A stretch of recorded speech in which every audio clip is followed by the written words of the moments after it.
భూపాల్పల్లి జిల్లా చెన్పూర్ గ్రామానికి చెందిన రామదాసు భక్త మండలి ఆధ్వర్యంలో ఈరోజు భద్రాచలం వచ్చిన భక్త బృందం సీతారాముల కళ్యాణానికి సమర్పించే కోటి తలంబ్రాలు వారి ధాన్యానికి పూజలు నిర్వహించారు. అనంతరం వీటిని రాష్ట్ర వ్యాప్తంగా ఉన్న భక్తులకు పంపిణీ చేసి గోటితో వలిచిన కోటి తలంబ్రాల్ని సిద్ధం చేయనున్నట్టు తెలిపారు. जय श्री राम जय श्री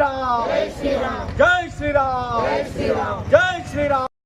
जय श्री राम जय श्री राम जय श्री राम जय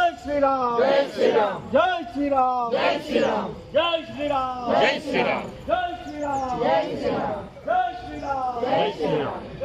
राम जय श्री राम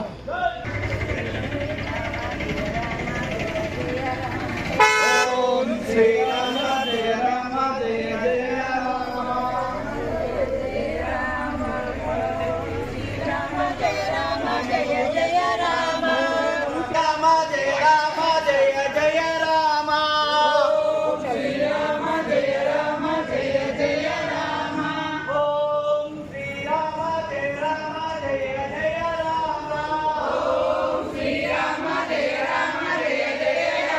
Oh